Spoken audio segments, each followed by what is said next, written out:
Hello and welcome to Catholic Focus. I'm Kudakwashe Matambo. The Catholic Church world over is concerned about violence and has made several calls for communities to build peace. In our edition this week, we talk to a Catholic priest, an author and peace activist, Fr Fidelis Mukonori, who has so far published 3 books: Peace Building is in My Blood, The Genesis of Violence in Zimbabwe, and Man in the Middle. In these books, he covers topics such as the influence of his faith on his work, youth and war, war as a last resort, and the formation of Justice and Peace Commission. In our conversation with him, we are looking at church in peace building and his viewpoint on Catholics and politics. Stay tuned.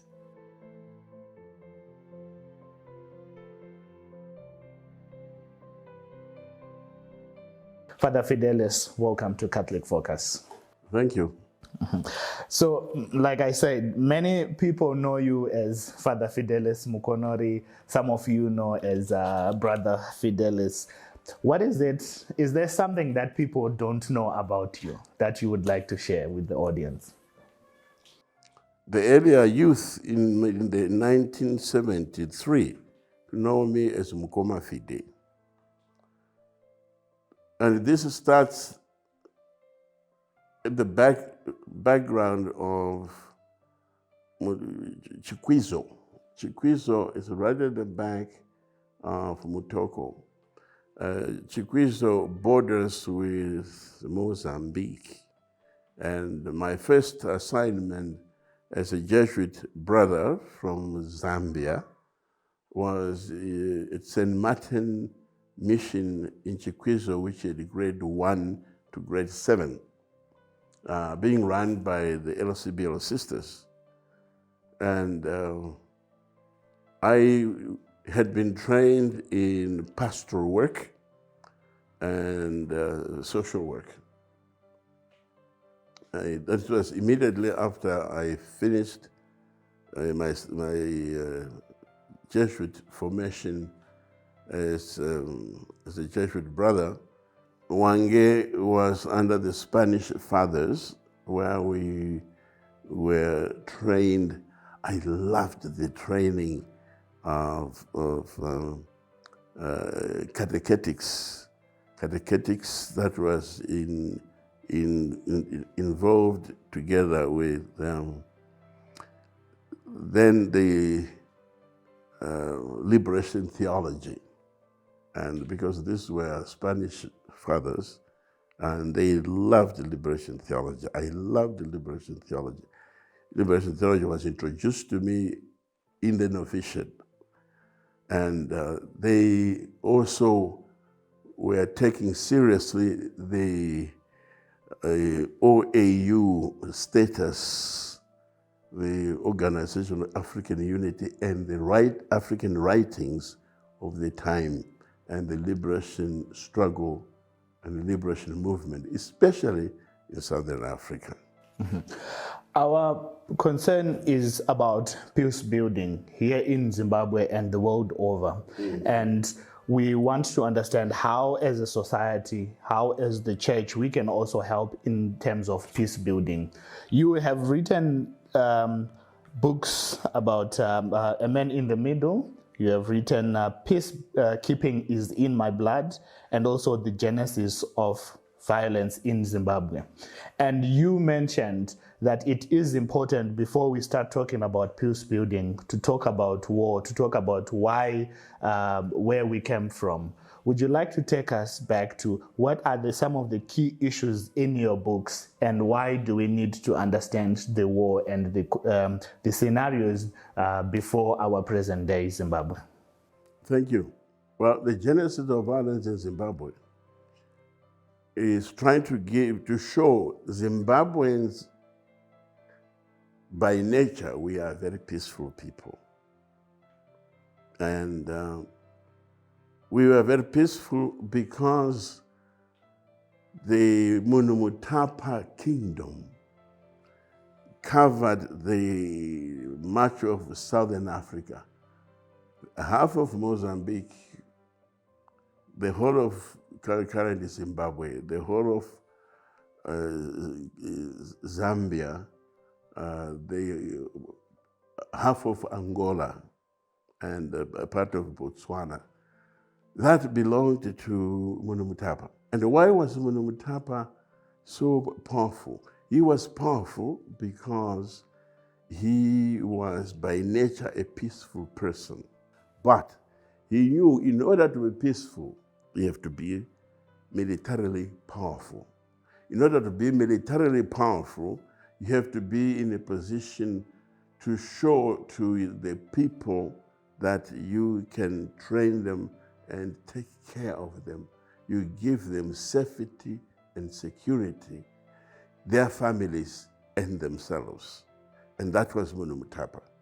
And so we are a product of Munomotapa. You mentioned that we need to understand the consequences behind Chimurenga 1 and Chimurenga 2 and the current circumstances we are in to say, why do we need to understand the first and the second Chimurengas? The first Chimurenga was started 1893. The white people came 1890. The majority of the whites came 1890, especially being led by Sister John Rhodes. He comes in 1890. Much of their issues was to look for projects that had to do with mining and minerals. That was the major issue they were interested in. But Cecil John Rhodes nearly had a very serious upsurge by his soldiers and from his soldiers and the police, because they, after nearly 1 year, they had very little gold. And when he came paid a visit, they said to him, "You promised us gold, but look, this is the only gold we have." There were just a few 100 grams, and which they had. And this is part of my studies in my master's. And Cecil John Rhodes says, "What? How much is that? What is this? Is this not gold? I promised you gold, yes, but I never promised you how much." So they realized, so it's a catch-22. He looks at them and he says, "I also promised you something else, land." And that led into conflict. From 1893, the white farmers started getting land, and they knew for Zimbabwe, red soils were the best, black soils were the best. And they started moving black people from any black soils and any red soils, and they made sure they took over. The introduction of all the animals being forcibly taken from the Africans, being sold by the whites who paid what they believed they could pay. And that became the source of 1893. 1893, the fighting started because they were being dispossessed, their cattle, they were being forcibly moved from the land. And because of this, we decided to go to war. Mm-hmm. So you said people did not want war, they wanted to be listened to. They wanted to be heard. And when they tried, they were not listened to. These are the early nationalists. They wanted to go on demonstration, and they were being shot at, live ammunition. So in the end, they said, what shall we do?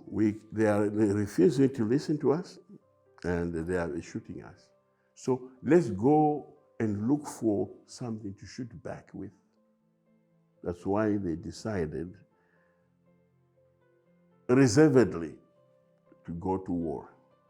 They knew the war would cost death, but it was the last resort.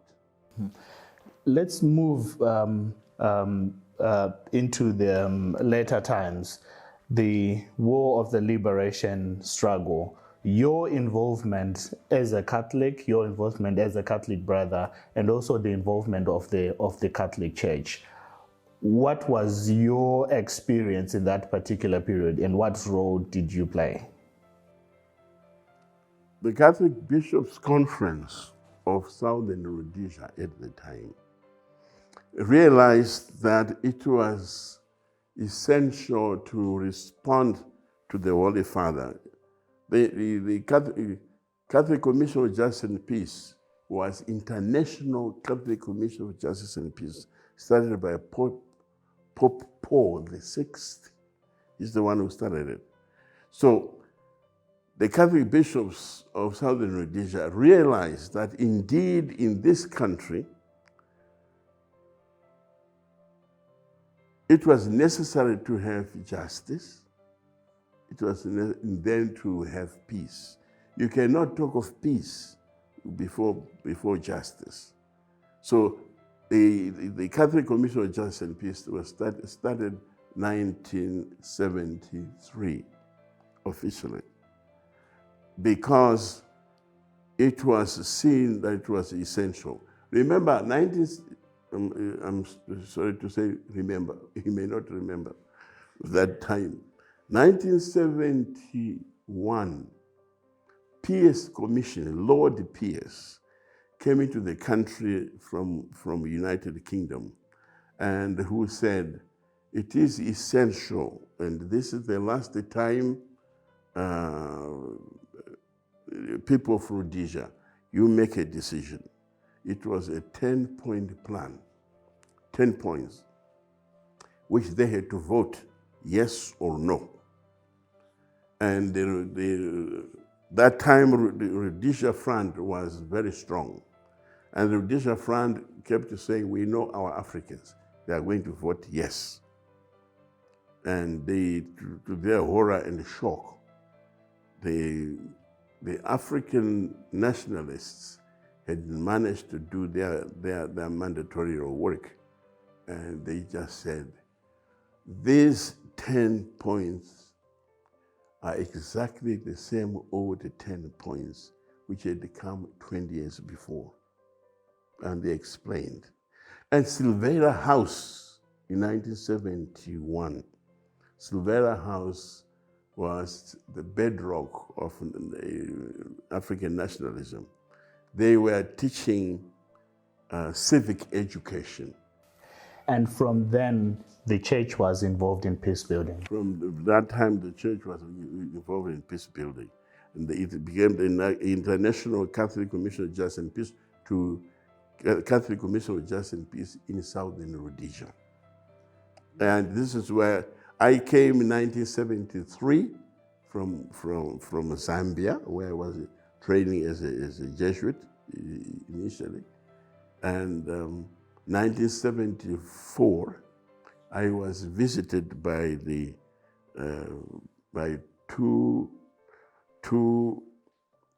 one lawyer and another one, a barrister, and came to see me at Mbare. I was staying at Mbare, and said, brother, we have done our homework. We know you are interested to work with the Justice and Peace office, and we have done our homework in Chiweshe, which had been regarded by that time as the traditional war zone. That your parents left 25, 30 years ago, but it's as if they left yesterday. That's still very popular. So no one can get anything out of those people because they have gone through harrowing experiences from the army. So we would like you to send you there on behalf of the Catholic Commission of Justice and Peace, because we know your background, your people. You have a whole home there of the Mukonori. I said yes. I was so happy that I was given this work. Mm-hmm. In all the work that you have done, what can you say about peace building? Why is it important for every Catholic, for every person, to be conscious of that and work for that common good to build peace in communities? Peace building, I realize we did not just do it at home in Rhodesia. We had to communicate with frontline states where the guerrillas were being received and where they are being trained and where they were being armed. So we had to work with the frontline states, Botswana, Namibia, Botswana, Zambia, Mozambique, and we used to visit those places, meeting Mr. Nkomo and Mr. Mugabe, meaning then we would go to Patriotic Front. We had to meet the Patriotic Front because we said, that's when they were very clear to say, we never wanted to go to war, but we were forced by the circumstances to go to war. And one day we have to win this war. So, because we realized one time, let me tell you one, in 1978, we spent 2 weeks with Archbishop Chakaita as head of the delegation of the Catholic Commission of Justice and Peace, and Bishop Helmut Rector, his deputy, and I chaired the Catholic Commission of Justice and Peace. I went there representing the Justice and Peace.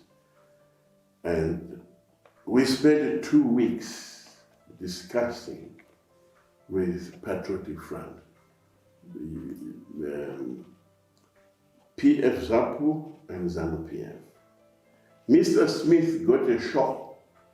He followed us, and he wanted to split Patriotic Front. And he said to Mr. Nkomo, Mr. Nkomo, we would like you to come back home and join the internal settlement. That time, the internal settlement was between UANC and Rhodesia Front. Okay, so when he realized that there was a really serious, the Catholic Church was taking serious step, and this was a regional step, he went and tried to say, no, Mr. Nkomo, come back. You will be the first Prime Minister. When Mr. Nkomo said, yes, thank you, Mr. Prime Minister. You have heard this animal called Patriotic Front. It indeed is a moving reality. I am very happy, I will be very happy to leave Zambia, to come back home. But I cannot leave Zambia without Robert Mugabe. Because Robert and I are one. We make the Patriotic Front. And it's a living organism and a living reality. If you don't want Mr. Nkomo, if you don't want Robert Mugabe, you don't want me. That's how the thing died. But it caused a really serious upsurge because we didn't know. Because the African Union had said clearly to Mr. Nkomo and to Mr. Mugabe, do not entertain Ian Smith. None of you should ever meet with Ian Smith, except the both of you together. Unfortunately, that happened.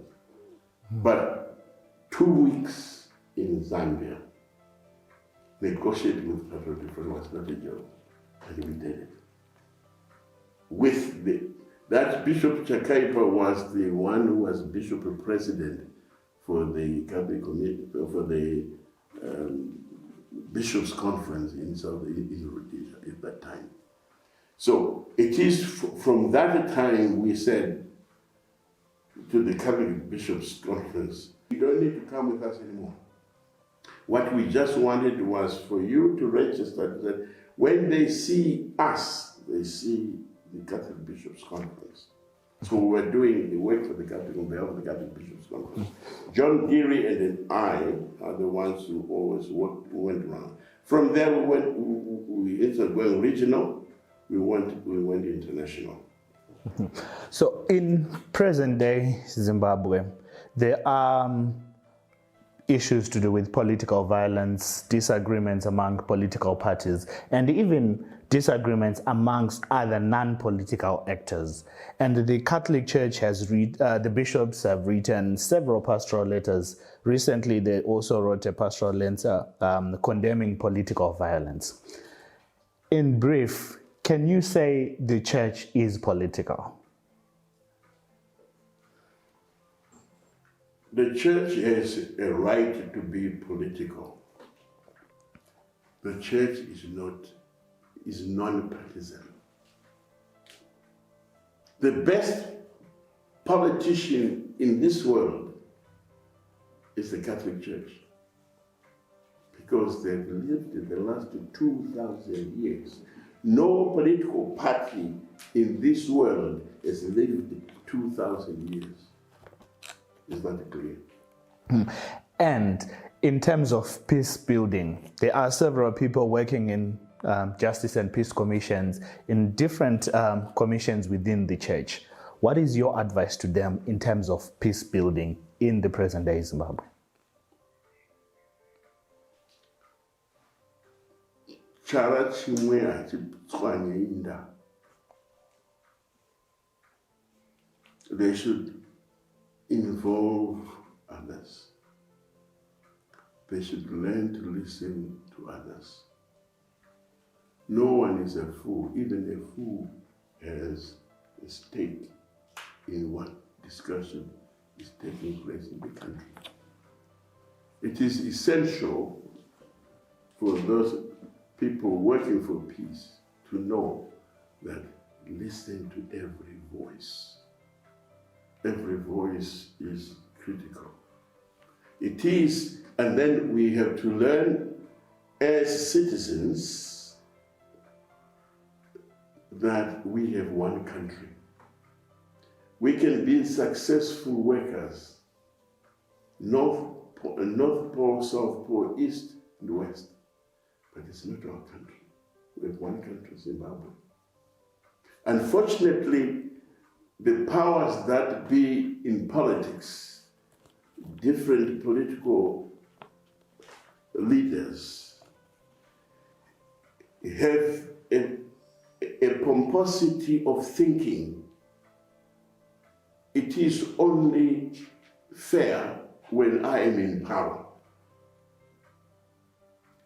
Let me say to the people of Zimbabwe, those who are politicians, don't be too small to think you're too big.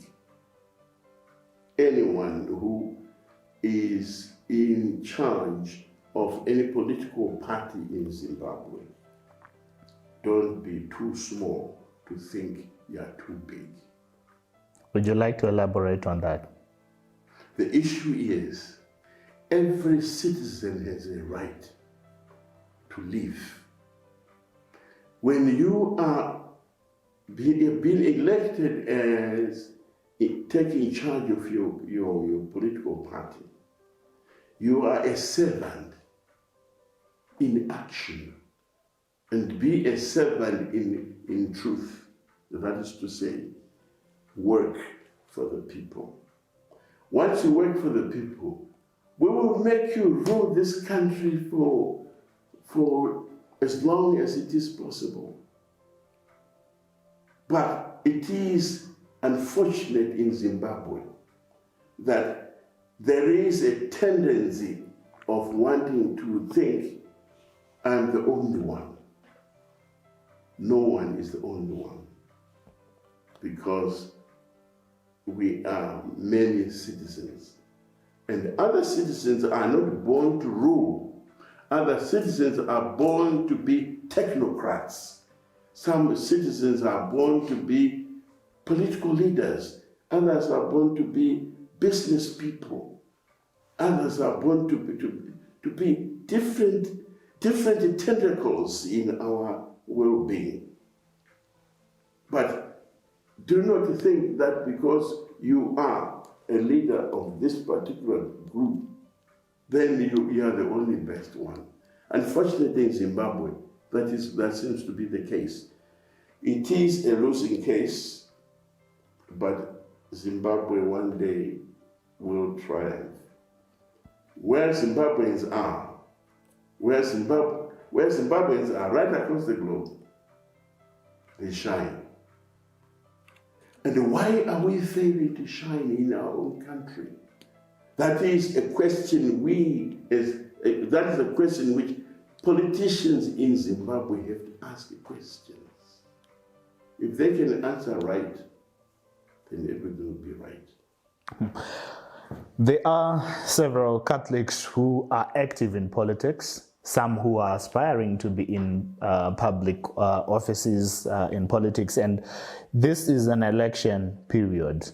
What is your specific advice to Catholics who want to be active in politics, who are already active in politics? What can they draw from their faith?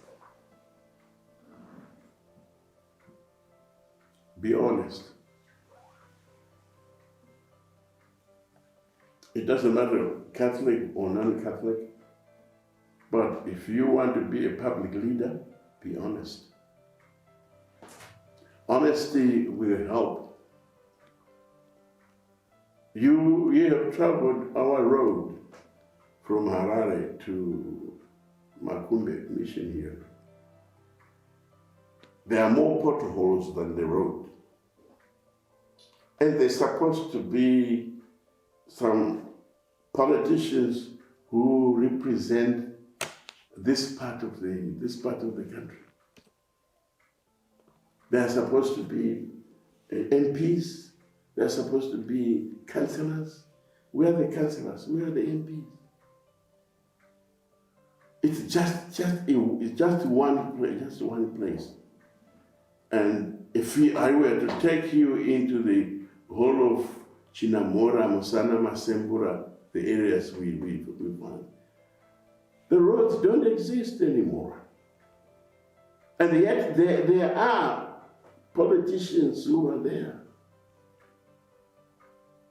The sad story is Zimbabwe will shine one day. And those people who are not honest to Zimbabwe will be ashamed. Father Fidelis, thank you very much. Would you have last words generally to Zimbabweans, to Catholics who are watching this particular program? God bless Zimbabwe. And thank you very much. There you have it, Fr Fidelis Mukonori, sharing with us his memorable experiences in terms of peace building and also giving us hope for Zimbabwe, saying one day Zimbabwe will shine again. From me and the crew behind the scenes, it's bye.